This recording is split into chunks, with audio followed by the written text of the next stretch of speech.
नमस्कार. अपमेट या यूट्यूब चॅनलवरती आपलं स्वागत आहे. आज आपण आरोग्य विभाग यांच्या अंतर्गत झालेला सांख्यिकी अन्वेषक स्टॅटिस्टिकल इन्व्हेस्टिगेटर्स हा पेपर होता 12 डिसेंबर रोजी झालेला, 12 डिसेंबर 2023. त्याचं विश्लेषण किंबहुना तो पेपर संपूर्ण बघणार आहोत. तत्पूर्वी तुम्ही जर आपल्या चॅनलवर नवीन असाल तर आपल्या चॅनलला सबस्क्राईब करा व बेल आयकॉन प्रेस करा. तसे आधी आपण सर्व विषयांची प्लेलिस्ट केलेली आहे. त्यामध्ये स्टॅटिस्टिक्स या विषयाचीसुद्धा प्लेलिस्ट आहेत. त्यामध्ये बऱ्याचशा व्हिडिओज तुम्हाला MCQच्या प्लस पेपर ॲनालिसिस तसेच त्या एक्झामच्या माहितीबद्दल तुम्हाला पाहायला मिळतील. तसेच आगामी जे सांख्यिकी अधिकारी आहे किंवा DSO पेपर आहे त्याचीसुद्धा तुम्हाला माहिती या प्लेलिस्टमध्ये मिळून जाईल. आरोग्य विभाग मेगावरती आपला जो टेलिग्राम चॅनल आहे त्या चॅनलवर तुम्ही जॉईन होऊ शकता. झाला नसाल तर त्या चॅनलवर मी PDF टाकलेली आहे क्वेश्चन पेपरची. तुम्ही डिटेल PDF तिथून बघू शकता. तुम्हाला आगामी परीक्षेसाठी जे स्टॅटिस्टिक्स जे MCQ आहेत त्यासाठी ते उपयुक्त ठरतील. यामध्ये तुमचा जो पॅटर्न होता हा मराठी, इंग्लिश, सामान्य ज्ञान, GS 5 क्वेश्चन होते. एक क्वेश्चन 2 मार्काला आणि राहिलेले 80 क्वेश्चन हे स्टॅटिस्टिक्स या विषयावर बेस्ड होते. तुम्ही पेपर दिला असेल. काहींना अवघड गेला, काहींना मिडियम किंवा सोपासुद्धा काही जणांना गेला आहे. त्याची आन्सर की वगैरे निकाल लवकरच लागेल.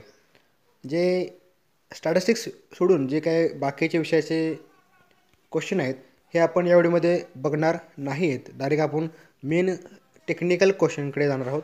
तत्पूर्वी तुम्हाला याही क्वेश्चनचा अंदाज यावा यासाठी तुम्ही क्वेश्चन बघून ठेवा, जेणेकरून तुम्हाला TCS पॅटर्न जो आहे यामध्ये बाकीच्या विषयाशी क्वेश्चन कसे निगडीत आहेत हे तुम्हाला पाहायला मिळेल किंवा त्याचा तुम्हाला अंदाज येईल. मग ते इतिहास असो, भूगोल असो किंवा पॉलिटी असो, तसेच मराठी किंवा इंग्लिश ग्रामर असो.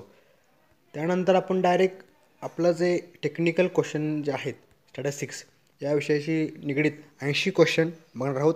त्यातील पहिला जो क्वेश्चन आहे हा आहे mean deviation about the median for the following data 3, 5, 11, 7 and 9 is.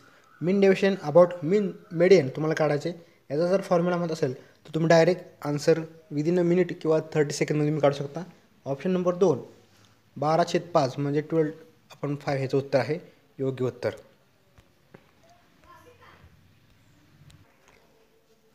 दोन नंबरचा क्वेश्चन आहे बघा. Health is defined as physical, mental and social wellbeing.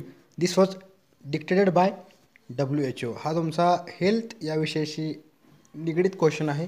आरोग्य विभागाची एक्झाम असल्यामुळे त्यांनी हा क्वेश्चन विचारलेला आहे.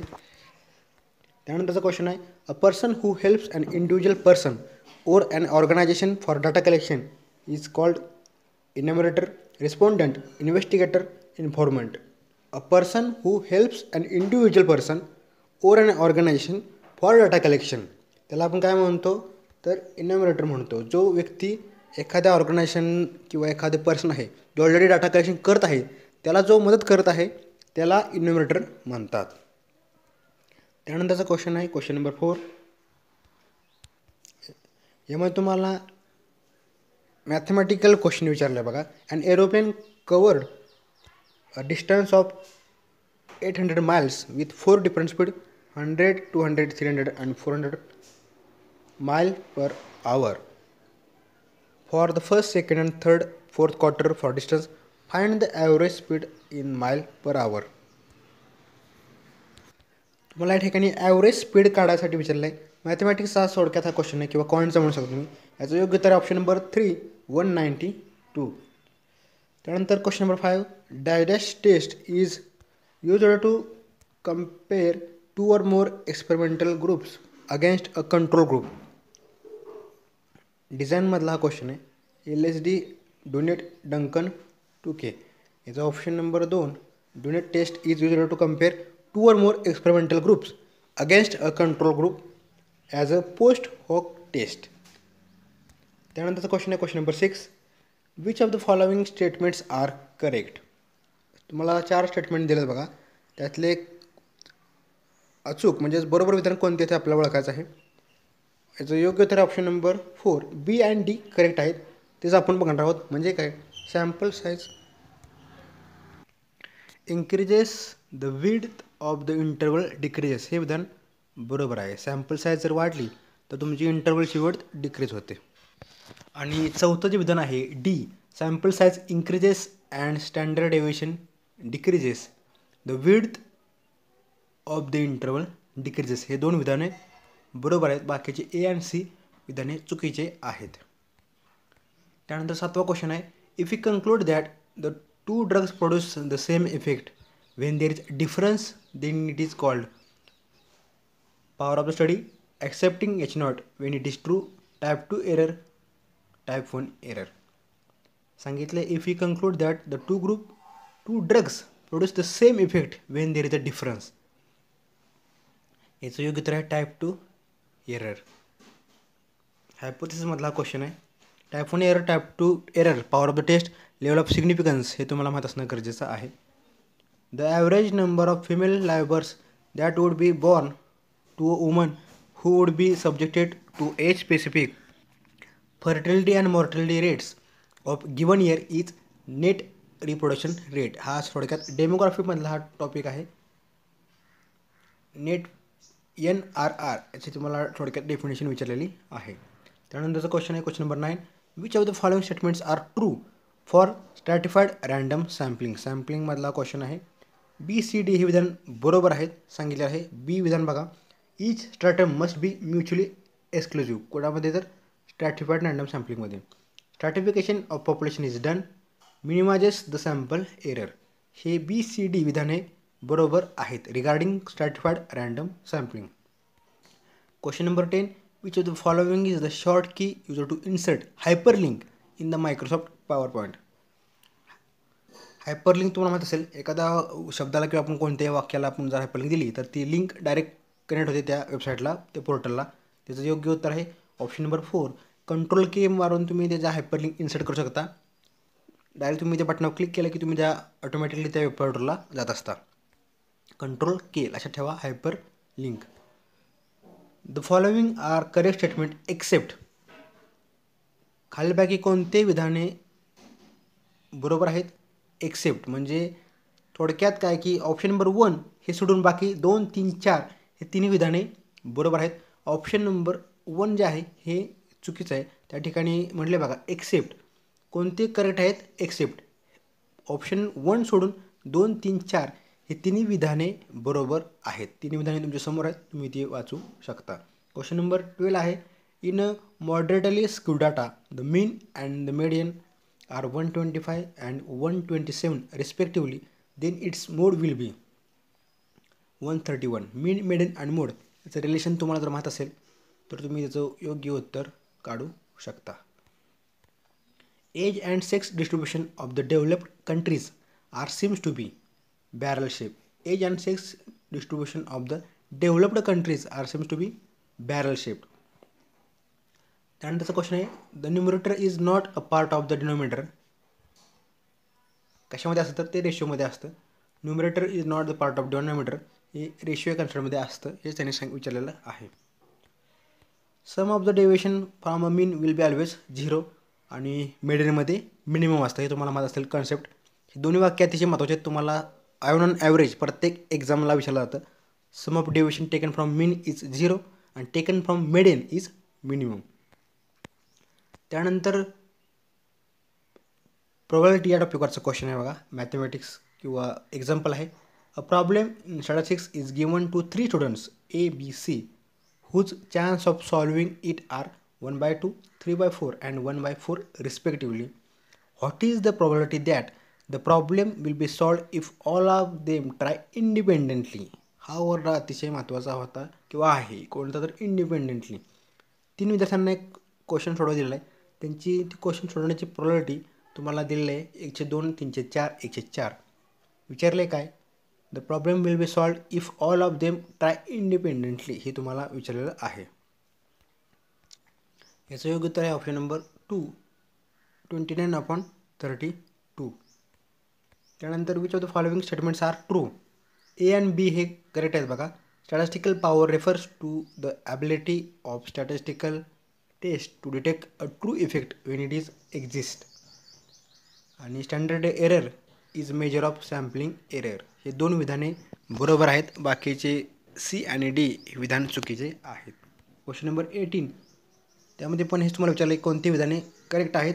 ए बी सी हे विधान करेक्ट आहेत. डी फक्त चुकीचं आहे. बाकी ए कोरिलेशन रिग्रेशनवरचे टॉपिक जे आहेत independent change of origin scale, change of origin but not of scale रिग्रेशनचं आणि correlation coefficient is the geometric mean between regression coefficient हे तिन्ही विधाने बरोबर आहेत. चौथं विधान चुकीचं आहे. क्वेश्चन नंबर 19 खालीलपैकी कशात छेदांच्या स्थानावर वेळ असे समाविष्ट होते. थोडक्यात छेदाच्या ठिकाणी वेळ डिस्टन्स अपॉन टाईम आपण म्हणतो ती कशाच्या ठिकाणी असतं तर ते दर आपण कोणते रेट काढताना ते छेदाच्या ठिकाणी वेळ असे समाविष्ट होते. त्यानंतर question number 20 the number of affected person in the population divided by the number of the all person in that population at specific point in times is defined as point prevalence. त्यानंतरचा question आहे the Indian statistical institute in Kolkata was established in the year. तुम्हाला माहीत असेल ISI जी कोलकाता स्थित आहे तिची स्थापना कधी झाली तुम्हाला विचारलेलं आहे. थोडक्यात हा जनरल नॉलेजचा क्वेश्चन होता रिगार्डिंग स्टॅटिस्टिक्स. 1931 मध्ये त्याची स्थापना झालेली आहे ISI Kolkata. In lab table LX refers to lab table actual स्टॅटिस्टिक्समध्ये तुम्हाला हा क्वेश्चन झाला असेल बघा. लॅब टेबलमध्ये LX रेफर कशासाठी करतात. Number of years lived by the lab table cohort between the age X and X+1 याला आपण रेफर करतो सिम्बॉल LX. त्यानंतरचा क्वेश्चन आहे question number 23 in simple random sampling which of the following techniques can be adopted to select the sample.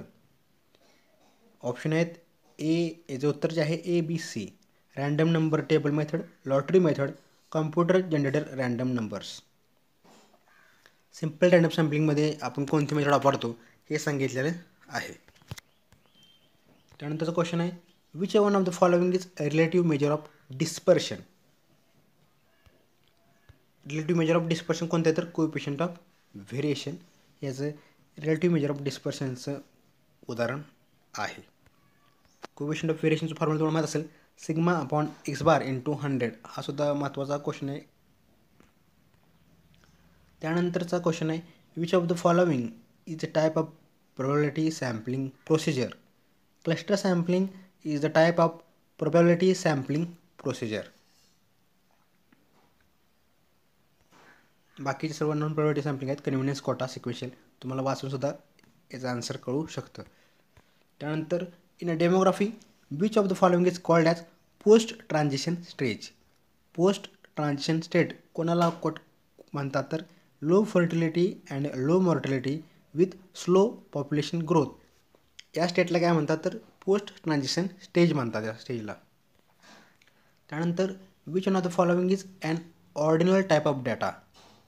Socio economic status ह्या जो data आहे हा कशा प्रकारे असतो तर ऑर्डिनल टाईप ऑफ डाटा.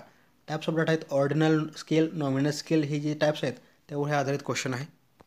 त्यानंतरचा क्वेश्चन नंबर 28 तुम्हाला सुद्धा एक्झाम्पल विचारलं आहे in a college of 2000 students 60%, 30% and 10% are from urban, semi urban and rural areas respectively. 60% आहेत अर्बनमध्ये, 30% सेमी अर्बन आणि 10% रुरल. याचं क्लासिफिकेशन तुम्हाला दिले 2000 स्टुडंटमध्ये बायफरॅक्शन तुम्ही करू शकता. To select 300 students out of 2000 how many samples will we choose from each stratum by proportionate stratified random sampling. त्याचा formula वापरून तुम्ही याचा आन्सर इझिली काढू शकता. उत्तर येते 180 अर्बन, 90 सेमी अर्बन आणि 30 रुरल. याची टोटल केली तुम्ही किती येते 300 स्टुडंट्स ते बायफरॅक्शन आपण केलेलं आहे using proportionate stratified random sampling. त्यानंतर विचारले तुम्हाला the estimated mid year population for the year 2013-23 by arithmetic progression is. तुम्हाला विचारले काय की मिड इयर पॉप्युलेशन कोणत्या इयरचं तर 2023चं मिड इयर पॉप्युलेशनचं फॉर्म्युला तुम्हाला वापरायचं आहे. तुम्हाला जे गिवन दिले 11 सेन्ससचं तुम्हाला पॉप्युलेशन दिलं बघा 11 आणि 21चं. तुम्हाला फॉर्म्युला वापरून सुद्धा तुम्ही 2023चं पॉप्युलेशन प्रोजेक्शन करू शकता. हा क्वेश्चन महत्त्वाचा आहे. तुम्हाला पॉप्युलेशन प्रोजेक्शन करता आलं पाहिजे. तुमचा जो जॉब चार्ट आहे ऑलरेडी मी मेन्शन तुम्हाला केला होता. त्या जॉब चार्टमध्ये सुद्धा तुमचा जो तुम्ही जर काही काळानंतर जे विद्यार्थी आहेत जे लागणार आहेत इन्व्हेस्टिगेटर म्हणून, तुम्हाला त्या ठिकाणी याचा वापर अतिशय होणार आहे. हा क्वेश्चन अतिशय महत्त्वाचा आहे तुमच्या जॉबच्या दृष्टिकोनातून. तुम्हाला याचा वापर दरवर्षी 100% होणारच आहे. त्यानंतरचा क्वेश्चन आहे, which of the following statements are true in respect of entering the data in the SPSS statistical software. तुमच्या सिलेबसमध्ये त्यांनी सांगितलं होतं की तुमचे सॉफ्टवेअर नॉलेजेस तुम्हाला क्वेश्चन विचारले जातील. त्यामध्ये त्यांनी आत्ताचा एक्सेलचा एक विचारला होता हायपरलिंकचा.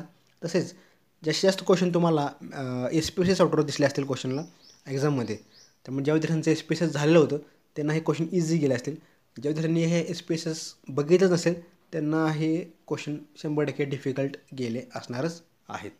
त्यामुळे लक्षात ठेवा, तुम्हाला स्टॅटिस्टिक्सच्या विषयाशी जेवढे सॉफ्टवेअर आहेत निगडीत, मग ते सॅस असतील, सॅस लायसन आहे, पण एसपीएसएस आर असेल, मॅटलॅब असेल, हे जे सॉफ्टवेअर आहेत किंवा ॲडव्हान्स एक्सेल असेल, हे जे फ्री सॉफ्टवेअर आहेत हे तुम्हाला त्यातले मेन पॉईंट किंवा फॉर्म्युले माहीत असणं गरजेचं आहे. तुम्ही तिथे लेक्चर कुठूनही अवेलेबल करू शकता जर तुमच्या सिलेबसमध्ये त्यांनी सॉफ्टवेअर नॉलेज मेन्शन केलं असेल तर. याचं चारही विधान बरोबर आहेत बघा, ABCD हे तुम्ही वाचू शकता. हे एंट्रिंग डाटा एसपीएसएसमध्ये डाटा एंटर करताना तुम्हाला हे महत्त्वाचे आहेत.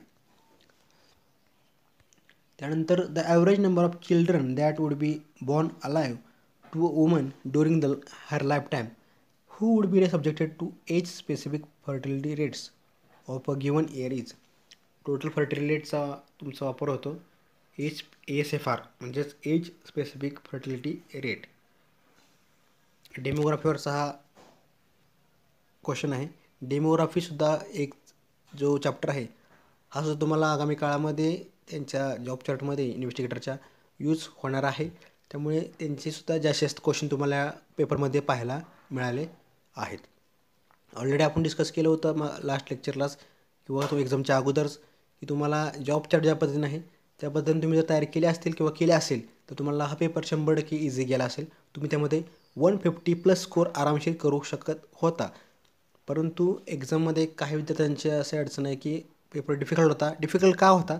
कारण की तुम्ही सिलेबसची तयारी तशी केली नव्हती. For example SPSS, Excel, MATLAB हे क्वेश्चन तुम्हाला सुद्धा विचारले आहेत. त्यामुळे तुम्हाला पेपर डिफिकल्ट वाटत आहे.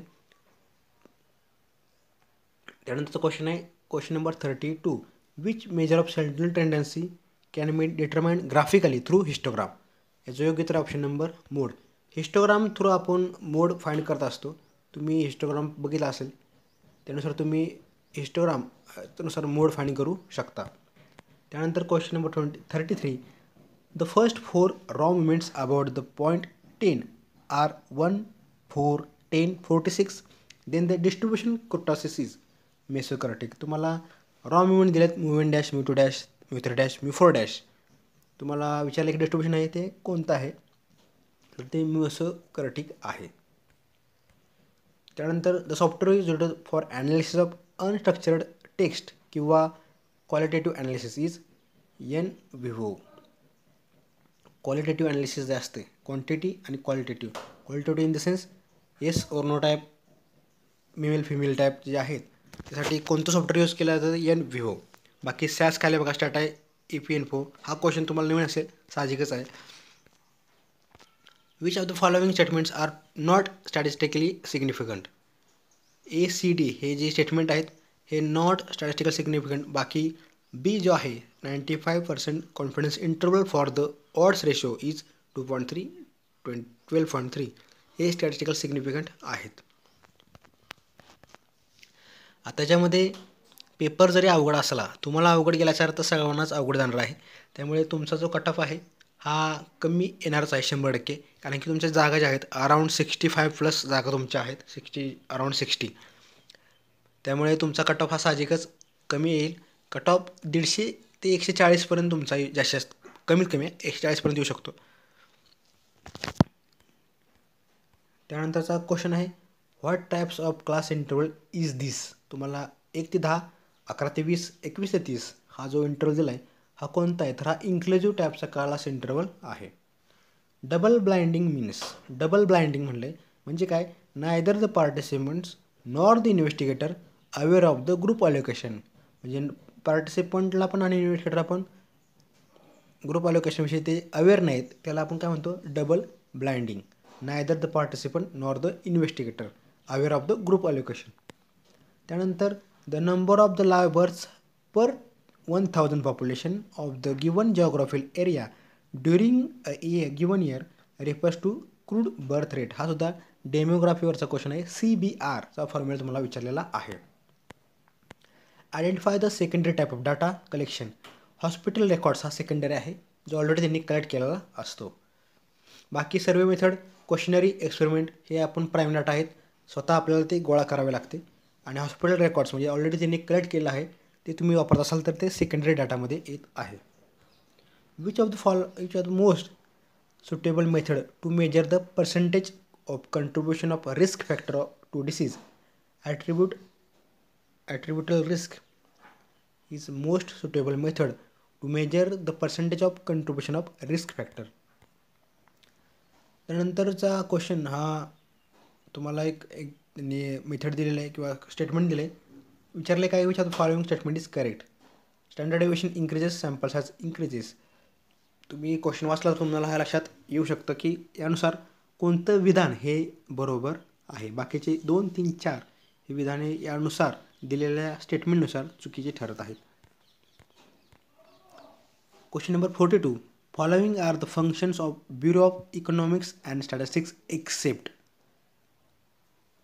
Bureau of economics and statistics जे आहेत त्यांचं खालीपैकी कोणतं कार्य आहे वगळता, म्हणजे एक्सेप्ट. थोडक्यात काय, क्वेश्चन नंबर 3 आहे, रिक्रुटमेंट ऑफ एम्प्लॉईज हे वगळता 1, 2, 4 नंबरचे कार्य हे ब्युरो ऑफ इकॉनॉमिक्स अँड स्टॅटिस्टिक्सचे आहेत. हा क्वेश्चनसुद्धा तुम्हाला आगामी येणारा जे सांख्यिकी अधिकारी किंवा DSO जो पेपर आहे या टाईपमध्ये तुम्हाला bureau of economics and statistics याचे सुद्धा MCQ पाहायला मिळतील.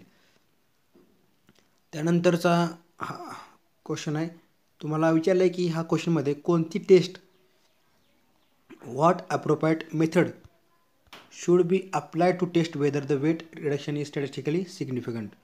कोणती मेथड यूज केली जाईल. क्वेश्चन तुम्ही काळजीपूर्वक वाचा. कोणती टेस्ट फक्त याला सुटेबल आहे हे विचारलेलं आहे. अनपेड टी टेस्टसाठी सुटेबल आहेत. T test, F test, Z test, chi square test ह्या ठराविक टेस्ट आहेत, ह्या तुम्हाला फ्रिक्वेंटली किंवा वारंवार परीक्षेसाठी विचारल्या जातील. त्यानंतर क्वेश्चन आहे question number 42. Following are the different valid variable names used in the SPSS software except pretest HB. बाकी सर्वच्या सर्व तुम्हाला जे व्हेरिएबल आहेत ते विचारले जात आहेत किंवा त्या SPSSमध्ये वापर केला जातो. आता 1 आणि 2 नंबरचा ऑप्शनमध्ये काय फरक आहे सांगतो तुम्हाला. फक्त अंडरस्कोरचा जो हा विषय आहे हा फक्त फरक आहे. बाकी स्पेलिंग त्यांचं सेमच आहे. त्या अंडरस्कोर नाही आहे, या ठिकाणी अंडरस्कोर आहे. त्यामुळे जे विद्यार्थ्यांनी ऑलरेडी SPSS वापरले किंवा वापरत आहात त्यांना क्वेश्चन सुटू शकतो. जे विद्यार्थ्यांनी कधी SPSS बघितलंही नाही, साहजिकच आहे की तुम्हाला हा क्वेश्चन अवघडच जाणार आहे. पण हे सॉफ्टवेअर स्टॅटिस्टिक्स विषयाचे निगडीत आहे. खास करून जे पोस्ट ग्रॅज्युएशन विद्यार्थी आहेत MSCचे लेवलचे त्यांना क्वेश्चन किंवा हे सॉफ्टवेअर माहीत असेल. त्यानंतरचा तुम्हाला पुन्हा एकदा प्रोबॅबिलिटी या टॉपिकवरचा क्वेश्चन आहे. A bag content 5 red balls, 6 green balls. 2 successive drawing of 2 balls are made such that the balls are not replaced before the second trial without replacement trial. What is the probability that the first drawing ball will be red, 2 red, and the second drawing will be 2 green balls? Answer आहे 5/16. हा क्वेश्चनचा सगळ्यात महत्त्वाचा word म्हणजे not replaced before the second trial. म्हणजे काय, SRSWOR without replacing आहे. त्यानुसार तुम्ही एक क्वेश्चन सॉल्व करू शकता. त्यानंतर क्वेश्चन आहे, which one of the following fertility rate is use to measure total fertility rate TFR. आत्ताच हा क्वेश्चन तुम्ही जर बघितला असेल, काही मिनिटापूर्वीच आपण हा क्वेश्चन डिस्कस केला होता. TFR age specific fertility rate याशी निगडीत आहे. हाच वर तुम्ही जर बघितला असेल क्वेश्चन रिवर्स होता बघा. TFR ऑप्शनमध्ये होता आणि एज स्पेसिफिक फर्टिलिटी रेट हा क्वेश्चनमध्ये होता. तुम्ही जर ऑब्झर्व केला असेल किंवा तुम्ही जर मागे गेला तर हा क्वेश्चन तुम्हाला ऑलरेडी रिपीट झालेला आहे. त्यानंतर question number 47. Which one of the following allows the investigator to obtain an estimate of the experimental error? Replication allows the investigator to obtain an estimate of the experimental error. Replication design हा मधला हा टॉपिकमधला question आहे. त्यानंतर which of the following is the file extension of SPSS output file .spv. जसे आपल्याला एक्सेलला .xll किंवा .xlss अशी file असती, कॉमा सेपरेटरला .csv असती, तसेच SPSSमध्ये कोणती फाईल असते आउटपुटसाठी तर .spv लक्षात ठेवा. त्यानंतर India reported it's last polio case in the year. Option number 3 आहे 2011. हा सुद्धा ॲक्च्युली स्टॅटिस्टिक्स हा विषय निगडीत नाही, हा आरोग्याशी निगडीत क्वेश्चन आहे. 2011 साली आपल्या भारतामध्ये शेवटचा पोलिओ रुग्ण आढळला होता. त्यानंतर आज तागायत एकही रुग्ण आढळलेला नाही. अतिशय चांगली बाब आहे, पण ही तुम्हाला माहीत असणं गरजेचं आहे. हेल्थ विशेष निगडीत आहे का, तर तुम्ही इन्व्हेस्टिगेटरची पोस्ट आहे, तुम्ही हेल्थ विभागाशी काम करणार आहे, त्यामुळे हा क्वेश्चन मी त्यांनी विचारला असेल. Which one of the following statistical tool ignores the actual magnitude of the values of the variables. Spearman's rank correlation coefficient हे जे टूल आहे त्यामध्ये मॅग्निट्यूड जे आहे ॲक्च्युअल मॅग्निट्यूड हे इग्नोर केलं जातं.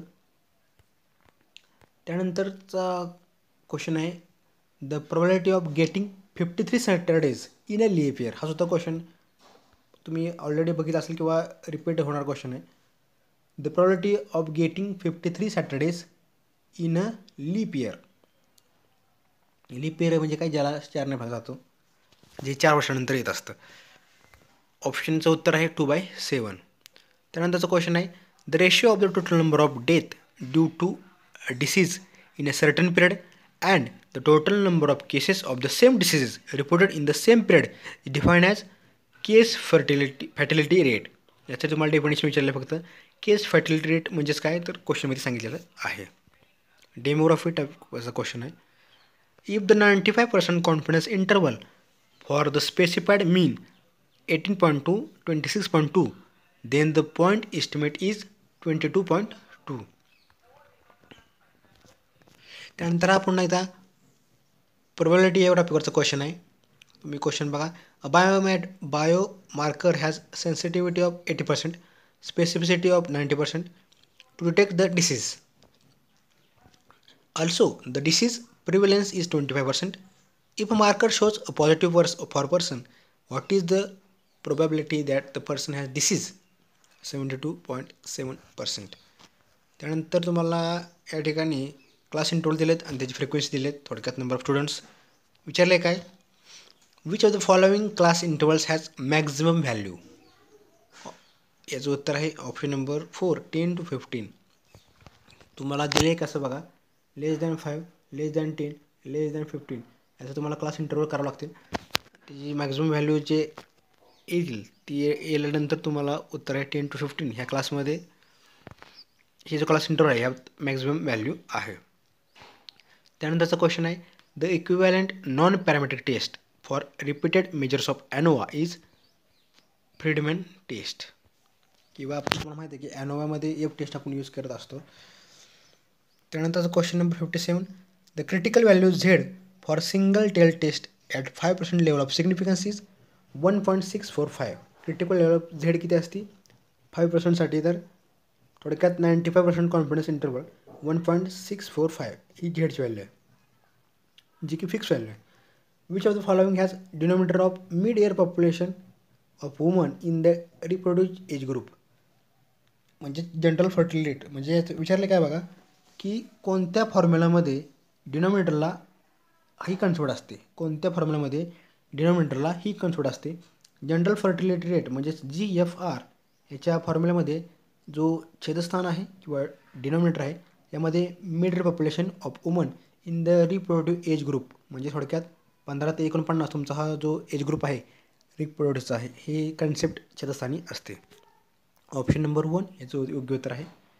Question number 59 if the odds ratio is 2.3 then the interpretation will be individuals in the exposed group are 2.3 times higher chances of developing the disease.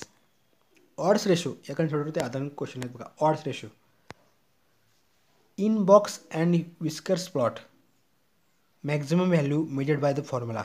Box and whiskers plot तुम्हाला plot म्हणजे थोडक्यात तुमचा graphical representation ह्या टॉपिकवरचा question आहे. त्यामध्ये बरेचसे graphs आहेत. त्यातलाच बॉक्स अँड विस्कर्स प्लॉट हा एक ग्राफ आहे. म्हणले काय तर maximum value measured by the formula Q3 + 1.5 Q3 + Q1. त्यानंतरचा क्वेश्चन आहे the movement generating function MGF of the normal distribution. तुम्हाला सिम्पल थेरी क्वेश्चन हा नॉर्मल डिस्ट्रीब्युशनचं MGF काय असतं e⁻μt + t²σ²/2. हा अतिशय सोपा क्वेश्चन आहे. हा तुम्हाला यायलाच पाहिजे. त्यानंतरचा क्वेश्चन आहे the denominator of the steel birth rate is total birth. तुम्ही जर पाहिलं तर जास्तीत जास्त क्वेश्चन तुम्हाला डेमोग्राफीवरचे दिसत आहेत. का तुम्हाला अगोदर सांगितलं की हा टॉपिक तुमच्या ॲक्च्युअल काम करताना तुम्हाला अतिशय महत्त्वाचं आहे. Denominator of steel birth rate. Steel birth rate म्हणजेच काय उपजत मृत्यू. स्टील बर्थ म्हणजे काय उपजत मृत्यू. फॉर एक्झाम्पल एकही श्वास न घेता जे बाल जन्मलं किंवा मृत होतं त्याला स्टील बर्थ म्हणतात, उपजत मृत्यू. त्याला छेदस्थानी काय असतं तर टोटल बर्थ. त्यानंतरचा क्वेश्चन आहे question number 63 randomised is done to avoid selection bias. Randomisation is done to avoid selection bias. Bias म्हणजे एरर थोडक्यात. त्यानंतरचा क्वेश्चन आहे which of the following mortality rate has the denominator of mid year population. पुन्हा एकदा डेमोग्राफीवरचा repeat झाला question. Cause specific mortality rate has the denominator of mid year population. त्यानंतरचा question आहे which of the following taste oblique graphs are use to test the normality of the data.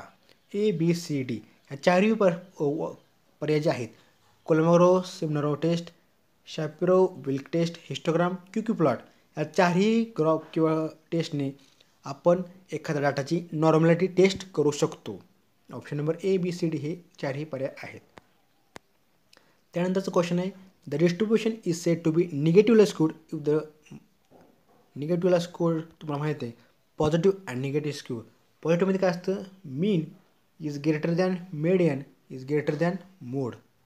हेच reverse तुम्ही जर घेतलं तर ते negative स्क्यूमध्ये असतं. विचारलं काय निगेटिव्ह स्क्यूमध्ये मोड म्हणजे थोडक्यात काय मोड ग्रेटर दॅन मीड. याचा अर्थ काय मी सांगितलं की मोड मेडियन आणि मीन हेच निगेटिव्हमध्ये असतं. हे सांगितलं की मोड ग्रेटर दॅन मीड मोड ग्रेटर दॅन मीन. हा सुद्धा क्वेश्चन अतिशय महत्त्वाचा आहे. तुम्हाला परीक्षेमध्ये 100% तुम्ही जर पाहिलं असेल ऑन ॲव्हरेज प्रत्येक एक्झामला क्वेश्चन विचारला जात आहे. निगेटिव्ह स्क्यूमध्ये कसं असतं आणि पॉझिटिव्ह स्क्यूमध्ये रिलेशन कसं असतं मीन मेडियन आणि मोडचं. त्यानंतर question number 67 which of the following diagram is use to obtain quartiles किंवा पर्सेंटाइल्स. कोणत्या डायग्राम थ्रू आपण क्वार्टाइल्स पर्सेंटाइल ऑप्टेन करू शकतो तर लेस देन ऑग्युकर तुमचा जो आहे या लेस देन ऑग्युकर यानुसार तुम्ही क्वार्टाइल्स पर्सेंटाइल ऑप्टेन करू शकता. त्यानंतर तुम्हाला माहीत असेल की लेस दॅन ऑग्युकर किंवा मोर दॅन ऑग्युकर इंटरसेक्ट होतात तो पॉईंट कोणता असतो हा सुद्धा क्वेश्चन महत्त्वाचा आहे बघा. तर हा लक्षात ठेवा मिडन पॉईंट असतो. लेस दॅन ऑग्युकर आणि मोर दॅन ऑग्युकर इंटरसेक्ट ज्या ठिकाणी होतात तो पॉईंट म्हणजे मिडन असतो. Number of deaths per 1000 population of the given geographical area during a given year refers to CDR. म्हणजेच थोडक्यात डेथ रेट तुमचा. आपण अगोदर तुम्हाला यांनी CBR विचारला होता बर्थ रेट. सेम तसंच तुम्हाला CDR सुद्धा विचारलेला आहे. Number of deaths per 1000 population of a given geographical area during a given year. म्हणजे एखाद्या एरियामध्ये एका वर्षामध्ये किती डेथ होतात 1000 लोकसंख्येमागे त्याला आपण डेथ रेट म्हणतो. त्यानंतरचा क्वेश्चन नंबर आहे 69. त्यामुळे तुम्हाला विचारलं आहे काय which is the better and more consistent player. The mean score of the two player A and B is 12 and 78. 12 rounds दिलेत बघा. 12 राऊंडमध्ये मीन स्कोर दिला आहे A and B प्लेअरचा 78 आणि 80. आणि स्टँडर्ड डिव्हिजन विचारले तुम्हाला दिले 3 आणि 4. तुम्हाला विचारले काय तर मोर कन्सिस्टंट प्लेअर कोणता आहे तर ज्याचा व्हेरियन्स कमी तो जे सगळ्यात जास्त कन्सिस्टंट असतो. त्यानंतर the standard error of the difference between two sample standard deviation is. सॅम्पलिंगमधला क्वेश्चन आहे बघा. ऑप्शन नंबर 1 याचं योग्य उत्तर आहे √σ² + σ² + 2n2. स्टँडर्ड एररचा फॉर्म्युला आहे. त्यानंतर क्वेश्चन नंबर 71, टोटल 80 क्वेश्चन आहेत, त्यातला 71 नंबरचा आपला क्वेश्चन चाललेला आहे. P value less than 0.05 indicates strong evidence against H0 in favour of H1. P value तुम्हाला माहीत असेल is less than 0.05 indicates strong evidence against H0 in favour of H1, म्हणजेच null hypothesis against alternative hypothesis. Following are the graphical methods that can be directly done in spaces except. विचार काय, खालीलपैकी कोणत्या graphical methods आहेत स्पेसमध्ये आपण ते find करतो सॉफ्टवेअरला, accept bland अल्टमॅन plot, error bar, box आणि विस्कर प्लॉट, क्यू प्लॉट हे आपण डायरेक्टली स्पेसमध्ये काढू शकतो. बट ब्लँड अल्टमॅन प्लॉट आपण डायरेक्टली डन थोडक्यात स्पेसमध्ये काढू शकत नाही असं त्यांनी विचारलेलं आहे. क्वेश्चन रीड करताना सुद्धा तुम्हाला काळजीपूर्वक क्वेश्चन रीड करता आला पाहिजे. Which of the following sources of whittle statistics provides information on HIV, AIDS and the health of the slum population. National family health survey number 3 जो सोर्स आहे provides information on HIV AIDS. त्यानंतरचा question आहे MATLAB stands for matrix laboratory. हा सुद्धा software आहे, MATLAB stands for matrix laboratory. त्यानंतर question number 75, participants are selected from the list with a fixed interval is systematic sampling. Sampling टॉपिकवरचा question आहे. Participants are selected from the list with a fixed interval. Interval म्हणजे काय, जे काय population त्याचं for example 5, 10, 15, 2, 4, 6 नंतर जे येणारे आपण पॉप्युलेशन घेतो त्याला काय म्हणतो आपण सिस्टमॅटिक सॅम्पलिंग. त्यानंतर in RBD randomised block design the degree of freedom for the residual is C-1 R-1. RBDमध्ये रेसिड्युअल म्हणजे काय थोडक्यात एरर किती असतं डिग्री फ्रीडम तर C-1 R-1. तुमचे जे डिझाईन आहेत CBD RBD त्यातले तुम्हाला जर किंवा LSD तुम्हाला त्याचा प्रॉपर ॲन्युअल चार्ट माहीत असेल तर तुम्ही कोणत्याही डिझाईनचं कोणत्याही डिग्री ऑफ फ्रीडम फाइंड करू शकता easily. Question number 77, if y is equal to a + bx, x is equal to c + dy are the two regression lines of y on x and x on y respectively, then the correlation coefficient between x and y is under of b and d. थोडक्यात काय, under of b and d. a intercept आहे, c intercept आहे, b slope आहे, d slope आहे. तर दोघांचं square route घेतलं तर तुम्हाला कोरिलेशन कोएफिशियंट मिळून जाईल x and y मधलं. The common diagrammatic way of representing the frequency distribution of a continuous variable. The common diagrammatic way of representing the frequency distribution of the continuous variable is histogram. तुम्हाला माहिती आहे की histogram जो असतो हा continuous व्हेरिएबलसाठी वापरला जातो. आणि विचारलं काय, कॉमन मेथड आहे रिप्रेझेंटिंग फ्रिक्वेन्सी डिस्ट्रिब्युशन. हिस्टोग्राम तुम्हाला माहीत असेल, यामध्ये आपण फ्रिक्वेन्सी दाखवत असतो. हेच तुम्हाला विचारलं आहे कंटिन्युअस व्हेरिएबलमध्ये. Question number 79, if the standard deviation of 10, 20, 30 dash is k, then the standard deviation of 15, 25, 35 will be k. थोडक्यात काय, effect of change of original scale हे जो टॉपिक आहे त्या टॉपिकवरचा क्वेश्चन तुम्हाला विचारला आहे. 10, 20, 30 असं जे असं फॉर एक्झाम्पल पुढे गेलं त्याचं स्टँडर्ड डेविएशन k आहे, तर 15, 25, 35 सुद्धा केच असणार आहे. If the cumulative frequencies are plotted against the upper limit of class interval, then the curve is called. Cumulative frequencies are plotted against the upper limit of the class interval is called ogive curve. Ogive curve तुम्हाला माहीत असेल graphical representation टॉपिकमधला question आहे. तर अशा प्रकारे 80 MCQ आपण स्टॅटिस्टिक्सच्या बघितले आहेत.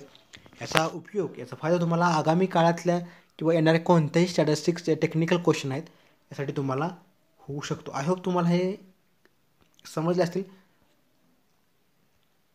तर ही होती स्टॅटिस्टिकल इन्व्हेस्टिगेटरचा पेपर जो की 12 डिसेंबर 2023 रोजी झाला होता आरोग्य विभागाशी निगडीत. PDF आपल्या टेलिग्राम चॅनलला जॉईन आहे.